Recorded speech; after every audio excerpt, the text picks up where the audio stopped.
Hello everyone, in this video I'm going to talk about laser tissue interaction. For that, first I'm going to read a book by Vikas Bhattacharya. Its name is Laser in Ophthalmology. Then I'm going to read Shield's textbook of Glaucoma 6th edition for laser tissue interaction. So it's the first chapter.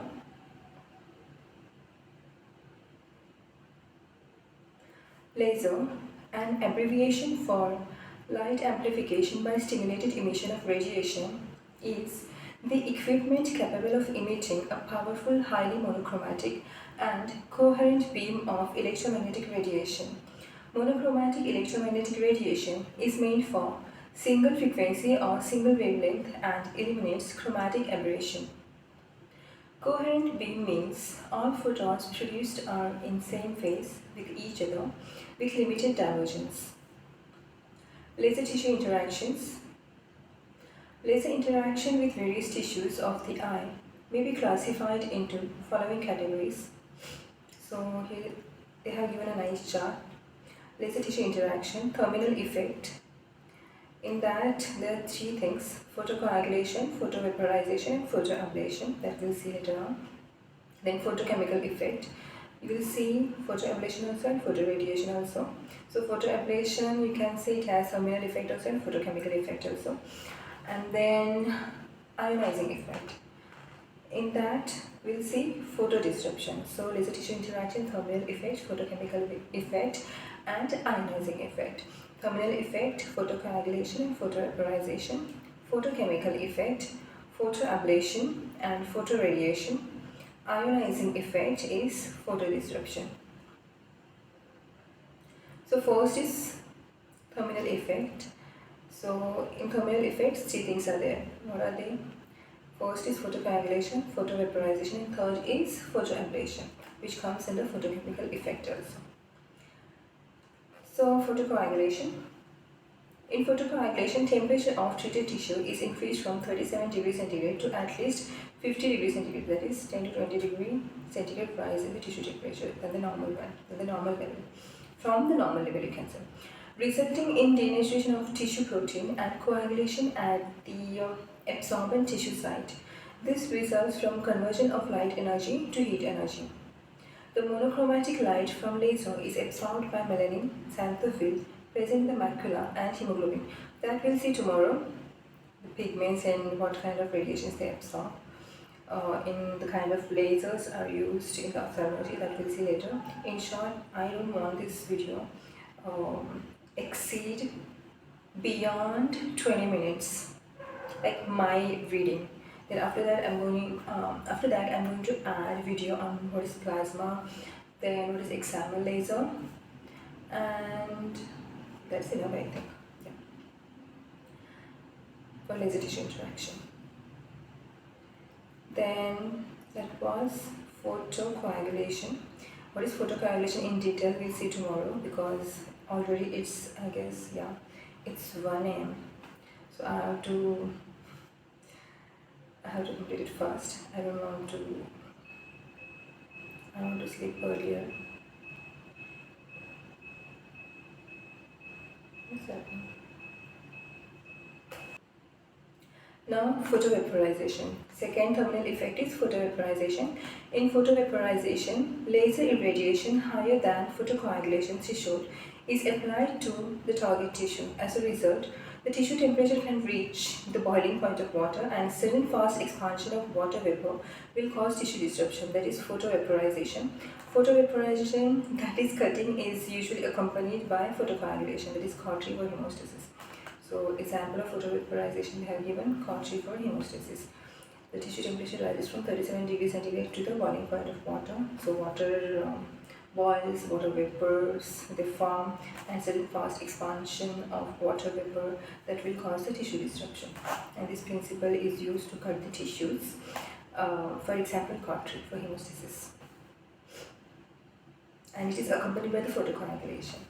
So its application is cautery for hemostasis. Now photoablation. In photoablation, temperature rise does not take place in the shorter wavelengths of the ultraviolet spectrum. At the site of impact, The tissue simply disappears without any charring and temperature rise. Surface of the target tissue can be precisely removed layer by layer in photoablation. Photoablation with 193 nanometer argon fluoride ArF Excimer laser produces superior predictable tissue ablation than longer wavelength 248 nanometer krypton fluoride KrF Excimer laser in LASIK and LASIK laser in situ keratinosis. Also keratectomies.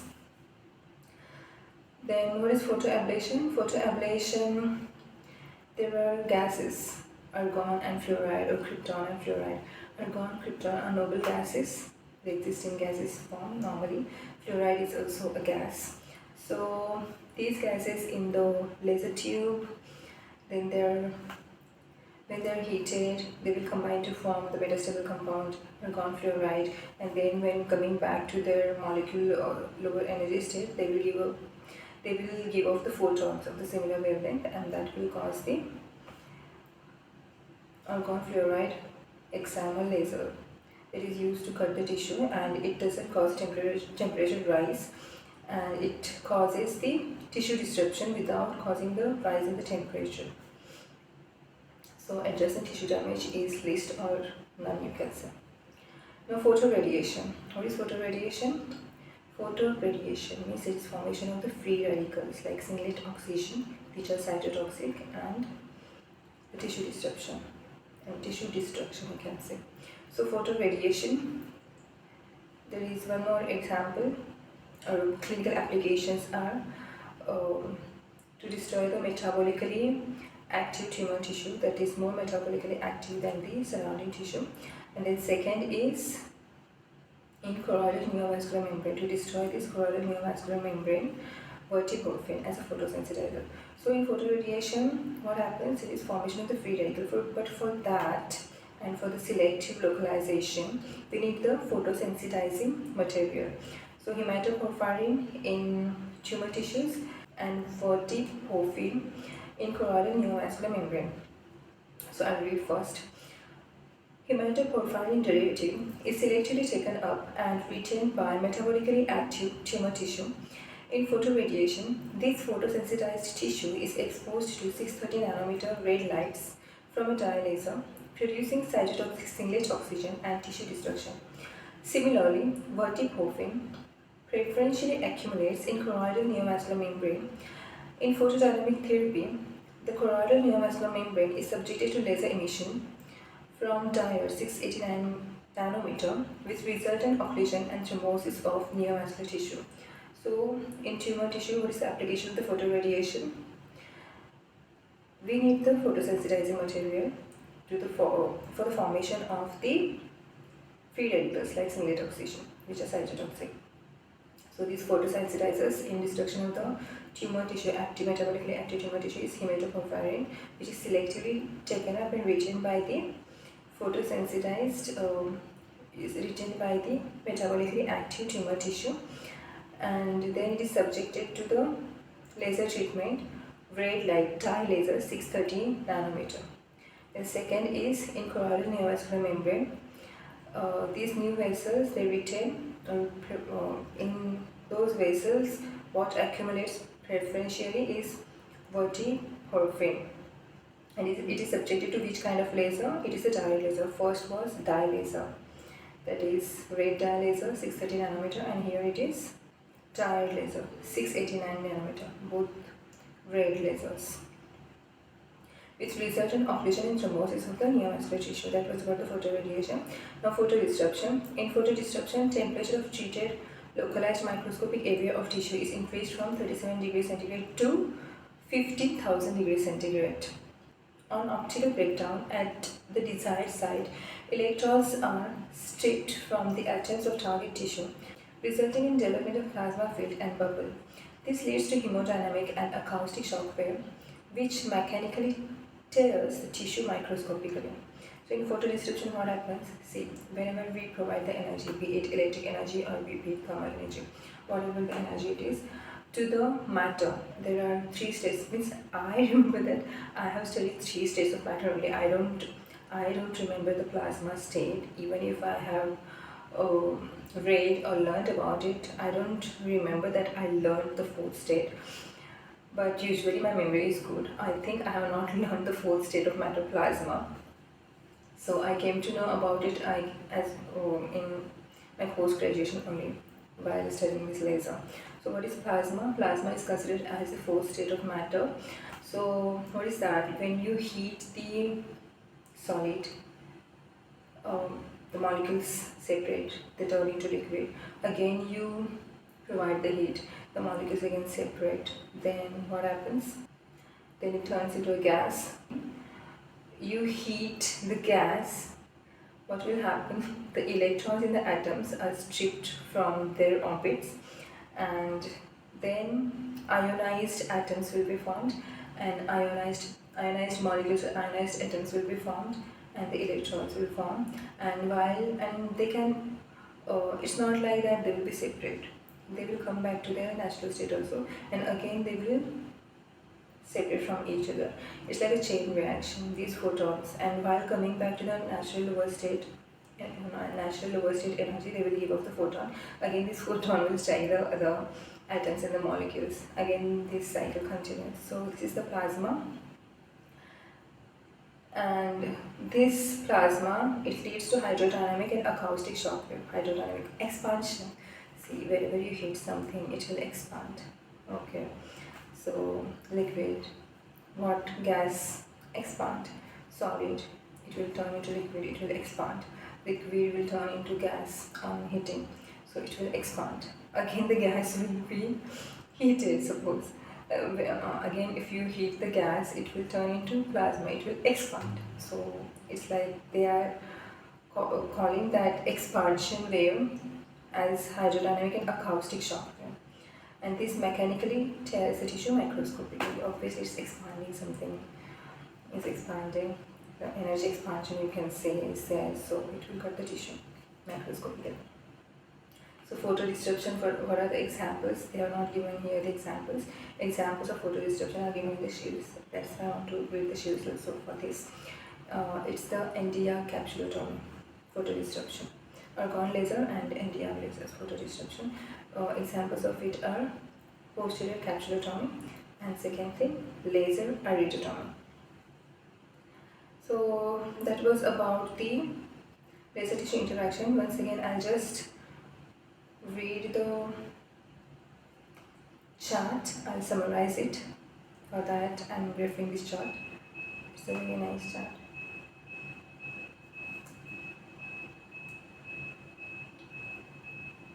Laser tissue interaction, 3 effects: terminal, then photochemical, and then ionizing. The terminal, 3 things are there: photocoagulation, photovaporization, and photoablation. Photocoagulation, temperature rises 10 to 20 degrees centigrade from the normal one, or you can say from 37 degrees centigrade to around 50 to 60 degrees centigrade, and it causes the coagulation of the tissue proteins. And examples of photocoagulation are argon, krypton, frequency doubled Nd:YAG, CW, Nd:YAG, that is yttrium, neodymium, yttrium, aluminum garnet, long pulsed Nd:YAG, diode 810. So you can see frequency doubled, long pulsed Nd:YAG. I think continuous wave, CW means continuous wave, Nd:YAG, diode 810 nanometer. These are the examples of the photocoagulation. Frequency doubled 1064 and 532. Frequency doubled means energy is increased because frequency is reduced here. Frequency is increased and wavelength is reduced. It is 532 nanometer in frequency doubled, and Nd:YAG is 1064. Diode is infrared here. You can say red. We just saw 630 nanometer for tumor tissue laser.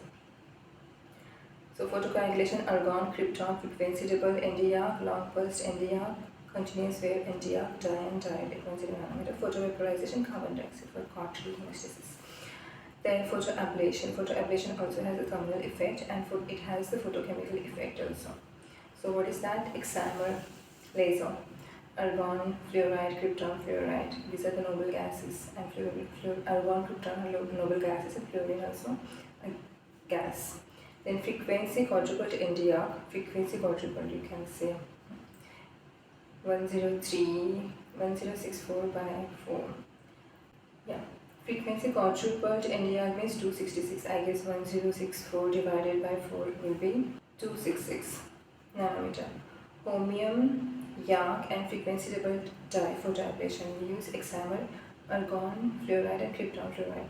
I'll show the animation video. I'll just share the animation video. I'll add the animation video at the end of this video for better understanding of the photoablation process. It is used in classic photoradiation, photochemical effect. Photoradiation in argon fluoride or krypton fluoride, it's the same thing. These are the molecules, separate molecules. When they are heated, they will combine argon fluoride, krypton fluoride, and they will form that metastable state that is not very stable, and they will come back to their lower energy state as argon, krypton, and then these they will give off that photon of a particular wavelength that we want. Argon fluoride laser is, I think, 193 nanometer. Krypton fluoride, I think, in 200 something. It will come later on. We'll see that tomorrow. Krypton fluoride, I just don't remember the numbers. But argon fluoride, as long as I remember, it's 193 nanometer. Now, photochemical effect, photoradiation, dye vapor, dry laser, and cold vapor. Photoradiation, what is the mechanism? Free radical formation. Like singlet oxygen is a cytotoxic, but for that you need the photosensitizing substances. For example, for metabolically active tumor tissue that selectively takes up and retains that hematoporphyrin that is subjected to dye laser. That is a red laser again. I think it is 630 nanometer we saw, and yeah. Excimer is, it is, krypton fluoride is 248 nanometer and argon fluoride, I'm correct, 193. Argon fluoride is 193 and krypton fluoride is 248. So where I was talking about photo radiation. I was talking about the photo radiation. So dye laser 630 nanometer and dye laser 689 nanometer. Dye laser for choroidal neovascular membrane. For that, what is the photosensitizer? It is a vertiporphin. It is selectively taken up and retained by this choroidal neovascular membrane. They will undergo thrombosis. Then that was about photoradiation. Now ionizing effect. Third is ionizing effect. Photodisruption. Photodisruption, iridotomies, capsulotomies, India, iridotomies, capsulotomies, and even argon lasers. So ionizing effect is what? Plasma state, you remember. Plasma state, bubble formation, hydrodynamic, acoustic wave, suddenly expanding acoustic wave, microscopic tearing of the tissue. These words you remember. Because you visualize the things, you understand the things, but it is sometimes very difficult to articulate them in the scientific terms and the words. So in photo disruption, you remember the words like plasma, fourth state of matter, plasma, bubble formation, hydrodynamic wave, acoustic wave, sudden expanding hydrodynamic wave, and acoustic wave, microscopic tearing of the tissue. Such words you should remember, then you can articulate the things properly and you can also write things nicely. Now, when the tissue is seated in the photo disruption, laser energy will be absorbed by the tissue and its temperature will rise from the 37 degrees centigrade to 15,000 degrees centigrade in photo disruption. So, what are the states of the matter? Rather than going through these states, means they will go through that state. It will suddenly reach to the plasma state. Solid, liquid, gas, and then the plasma. Plasma is what? When the atoms are heated to an extent that electrons are stripped from their orbits. So these are electrons hanging around and the ionized atoms hanging around, They are not very stable. They will combine together and give off the photon. That will be the laser and the chain reaction. They will hit again the other atoms and the chain reaction. That is what is ionizing effect that is used for the laser production. And what are the examples? Q switched Nd:YAG, mode locked Nd:YAG, Q switched and mode locked I have already. Q switched nanoseconds, mode locked picoseconds, and Q switched pulse and mode locked chain of pulses. So Nd:YLF, erbium YAG, holmium YAG, then erbium YLF, Y fluoride, lithium, yttrium, YLF. So that was about the laser tissue interaction from the book Step-by-Step Guide to Lasers in Ophthalmology by Vikas Bhattacharya. Now I read shades. It's just, I think there are only 4 paragraphs.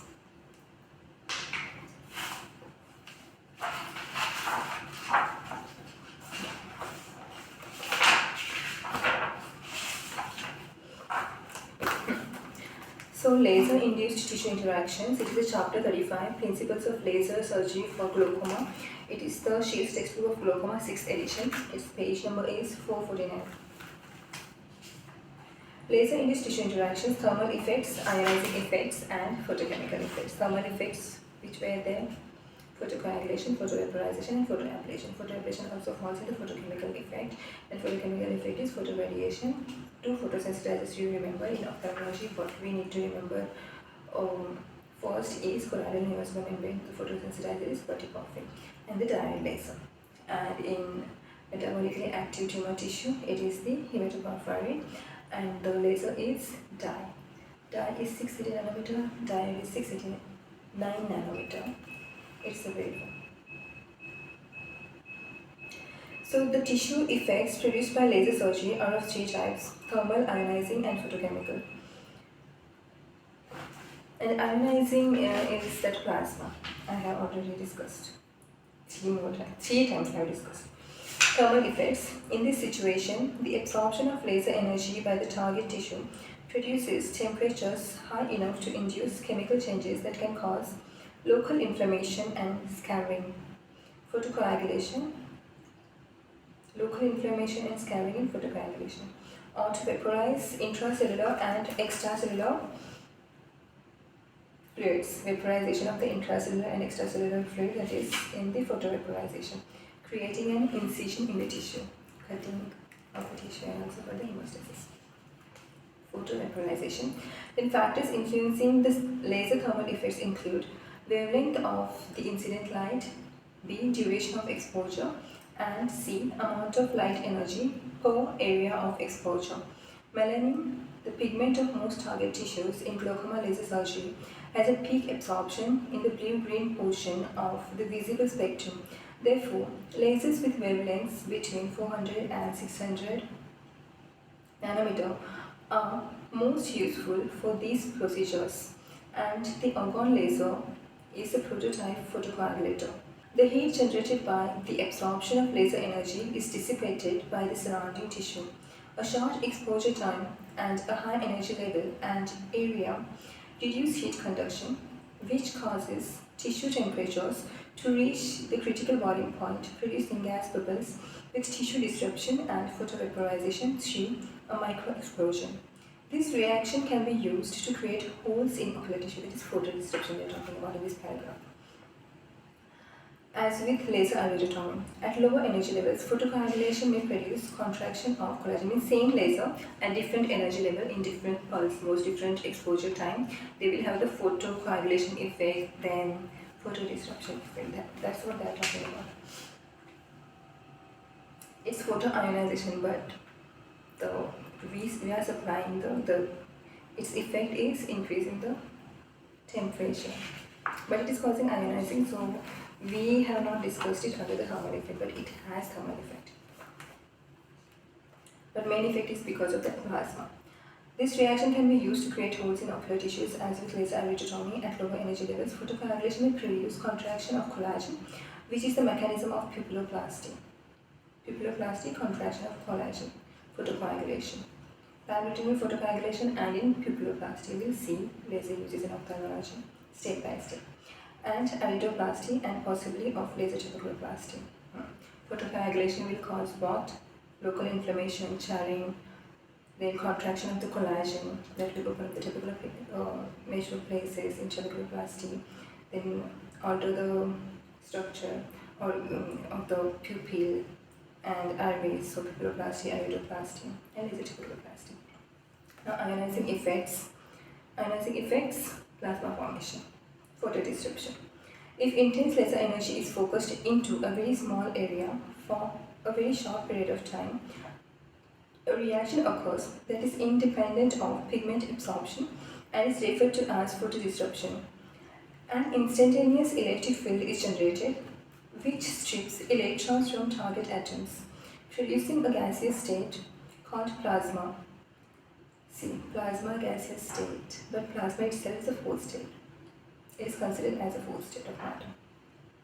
As ionized atoms of plasma recombine with free electrons, photons with a wide range of energies are emitted, producing a spark of incoherent white light. Associated shock and pressure waves create additional mechanical damage to target tissues, resulting in a reaction that can disrupt both pigmented and non-pigmented structures.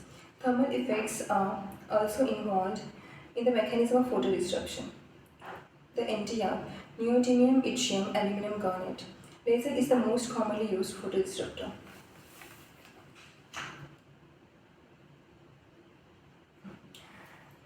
I mean to say, it's like the NTR laser is the most commonly used photodisruptor. The pulse most commonly used photodisruptor is NDR. The pulse may be Q-switched or mode locked, both of which have been shown to produce the same size of rupture in polyethylene membranes. The main clinical use has been for the disruption or cutting of relatively transparent anterior segment structures, most notably the posterior lens capsule. For glaucoma surgery, the primary application of Q-switched NDR laser is the creation of iridotomies. Q-switched NDR laser, iridotomies. NDR lasers can also be used in a pulse thermal or continuous wave CW mode for transscleral cyclophotocoagulation. So, Q-switched mode for iridotomies. Then continuous wave mode or pulsed thermal mode for transscleral cyclophotocoagulation of NDR. Photochemical effects. The target tissue in this laser-induced effect is volatilized, vaporized by short pulsed ultraviolet radiation, photoablation. Some tissues such as tumors can be photosensitized with hematoporphyrin or other photosensitizing agents like vertiporphyrin in choroidal neovascular membrane, which laser is diode 689 nanometer, and selectively destroyed with laser energy of a specific wavelength, photodynamic therapy or photoradiation. So that was all about the laser tissue interactions. I'm not going to repeat it again, already I have repeated it twice or thrice, I have not counted. So that was all about the laser-induced tissue interactions from Shields and from Lasers in Ophthalmology by Vikas Bhattacharya. There are 3-4 paragraphs about laser tissue interactions in Elkington also.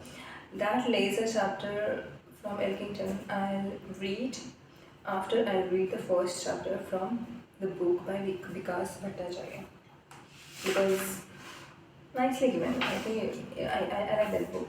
Everything is given in detail. Whatever is required to know by an ophthalmologist.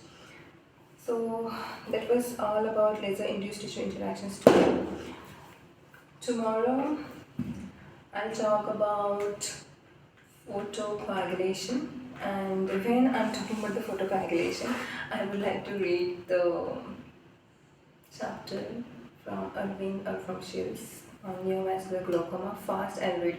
I won't add the text because it's taking a lot of time, it's taking a lot of memory, so I won't add the text and figures. I'll just talk. You can refer the text and the figures where you can see. You can open up the book, so you can just listen and you can see the pictures later on, or you can simultaneously see as per your wish. So yeah, photocoagulation its indications, how it is done, and the laser parameters. I think I was I was pronouncing. Suddenly, I remember I was pronouncing what as what. I don't know. From 12th standard, 11th standard, I have been pronouncing that thing as what only. I never googled and the pronunciation of that. I don't know. I think my teacher was pronouncing it as what. That's what. I don't remember, but I used to pronounce it like what up till now. Like until yesterday, I discovered that true pronunciation is what. WATT. The power of light unit. So it was about the laser tissue interactions, tomorrow photocoagulation, and at the end of this video I'm going to add what is plasma, what are the examples of the plasma, and what are the clinical applications of the plasma that we have already discussed. That is the photoreception, capsulotomies, iridotomies, and DIAC. Then plasma and that Excimer laser, like how it is produced, that animation, 2 minutes animation. I guess that video is for only 2 minutes, so that will make you remember the thing for a longer time. Even if you just give 2 minutes today, you will remember it for a longer time. What is the Excimer laser and what is the mechanism of Excimer laser production? So I hope this video gonna help you for a long time in your life. I wish if you're post-graduate students, you'll be able to write it down nicely, or if you have completed, or if you're even juniors and you want to, or you're seniors and you want to explain to juniors, you will be able to articulate it in very nice scientific words. Better than me, I hope. Obviously, my articulation is not like, I'm not from a convent medium, I'm from a Marathi medium, so my articulation is not very smooth. I have to take lots of efforts, and I'm doing it spontaneously. I'm not preparing it already. Like I just come here, read the books, and whatever comes to my mind, I say. And there can be grammatical mistakes because I'm not from a very convent English medium school. I'm from a Marathi medium school, and while talking, I'll make mistakes. I'll pronounce certain things wrong. And then you can correct me without being sarcastic. And yeah, I can correct myself also later on. Like I corrected myself VAT because I always doubted VAT sounded like something different. So it's one. Anyways, I hope you like this video and it's gonna be beneficial because somehow I like the laser tissue interactions. I like it. Yeah. So take care and bye, and do watch the 2 videos I'm gonna add after this video. Thank you so much. Take care.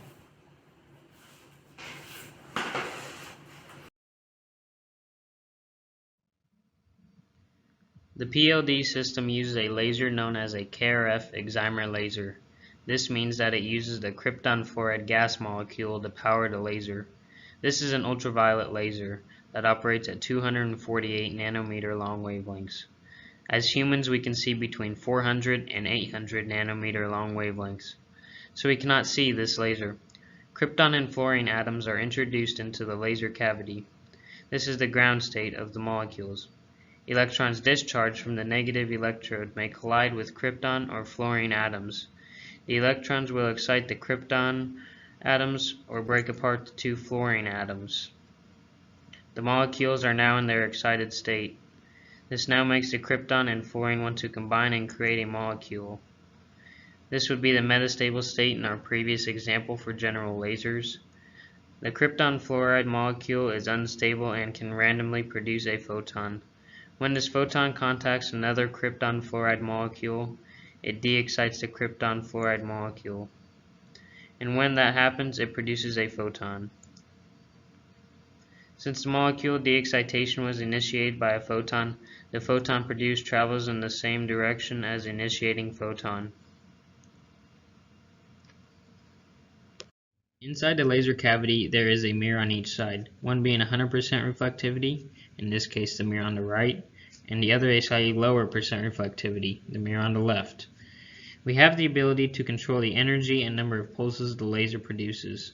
The photons emitted go through a series of mirrors and then through a convex lens to sharpen the beam to a point.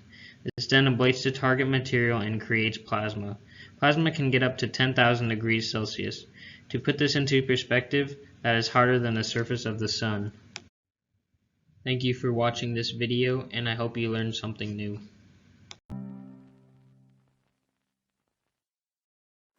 You may have learned about the 3 states of matter, solid, liquid, and a gas in a previous lesson.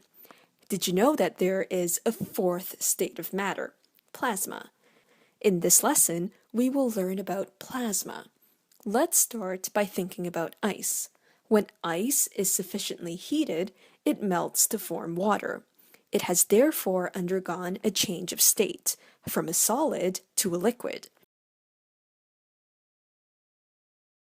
Recall that in a solid, all of the particles are closely packed in a fixed position, and therefore has a fixed shape and volume. The particles in a liquid are still touching one another and are able to move around each other.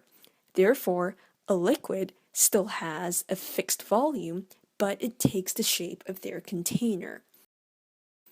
What is the change of state that occurs when water is heated to 100 degrees Celsius? Pause, think, and continue when ready. The answer is water evaporates from a liquid to a gas, in our case, water vapor. The particles in a gas are further away from one another and take the shape and volume of their container. For certain substances, if we continue to apply heat to their gaseous form, another change of state could occur. These substances can go from a gas to a state of matter called plasma. For this change of state to occur, very strong heat must be applied. When heat is sufficiently strong, the electrons are stripped from their respective atoms, creating free electrons and positive ions. Although there are both negative and positive particles, plasma is neutral overall, as there are equal amounts of oppositely charged particles.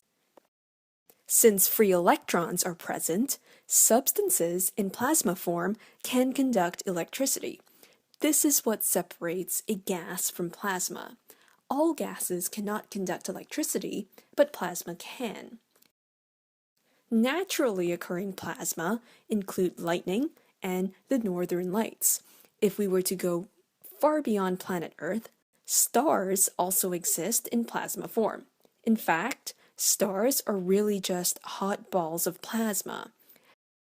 Plasma can be found in fluorescent light bulbs and neon signs. When an electrical current is passed through the mercury vapor in fluorescent light bulbs, it heats up the gases sufficiently to strip the electrons and to create plasma. Plasma screen TVs are made possible due to this state of matter. A plasma screen is made of many thousands of tiny dots called pixels, which are made of 3 fluorescent light electrodes emitting the colors red, green, and blue. The combination of these colors can give any possible color, which is why we can see all colors on these screens. The higher the number of pixels, the higher the definition, and the images will appear sharper and more detailed.